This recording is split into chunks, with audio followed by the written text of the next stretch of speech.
क्या आप जानते हैं बाइबल में लिखा है कि परमेश्वर ने इंसान को अपनी समानता में बनाया। परमेश्वर ने इंसान को अपने जैसा बनाया। तो क्या ऐसा सच में है? क्या हम परमेश्वर के जैसे हैं? उत्पत्ति अध्याय 1 उसकी 26 आयत में लिखा, फिर परमेश्वर ने कहा, हम मनुष्य को अपने स्वरूप के अनुसार अपनी समानता में बनाएं और वे समुद्र की मछलियों और आकाश के पक्षियों और घरेलू पशुओं और सारी पृथ्वी पर और सब रेंगने वाले जंतुओं पर जो पृथ्वी पर रेंगते हैं अधिकार रखें। तब परमेश्वर ने मनुष्य को अपने स्वरूप के अनुसार उत्पन्न किया। अपने ही स्वरूप के अनुसार परमेश्वर ने उसको उत्पन्न किया। नर और नारी करके उसने मनुष्यों की सृष्टि की।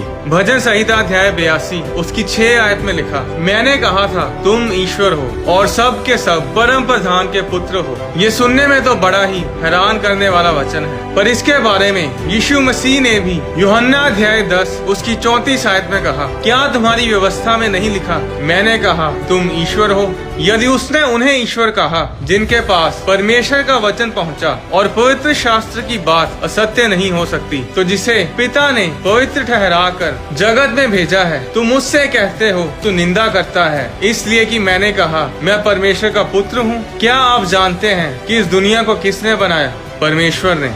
इंसान को परमेश्वर की समानता में परमेश्वर के जैसा किसने बनाया? किसने उसके अंदर जीवन को फूंका?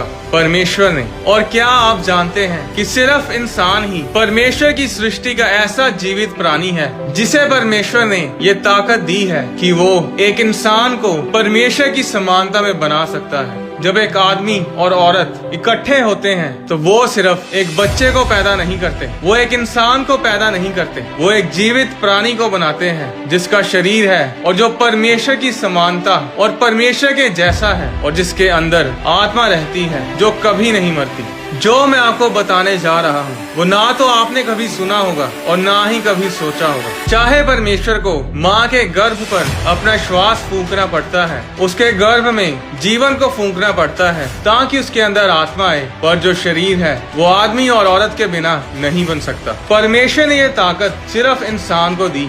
शैतान किसी को भी परमेश्वर की समानता में पैदा नहीं कर सकता। स्वर्गदूत भी किसी को परमेश्वर की समानता में बना नहीं सकते। परमेश्वर ने यह अधिकार सिर्फ इंसान को दिया है और इसीलिए इंसान परमेश्वर की सबसे उत्तम सृष्टि है और परमेश्वर इंसानों से इतना प्रेम करता है। यीशु मसीह माइकल स्वर्गदूत के लिए क्रूस पर नहीं चढ़े, जिब्राइल दूत के लिए उसने कोड़े नहीं खाए, स्वर्गदूतों के लिए उसने मार नहीं खाई। परमेश्वर ने अपने बेटे यीशु मसीह को सिर्फ आपके और मेरे लिए इस धरती पर कुर्बान होने के लिए भेजा, क्योंकि हम परमेश्वर की नजर में बहुत कीमती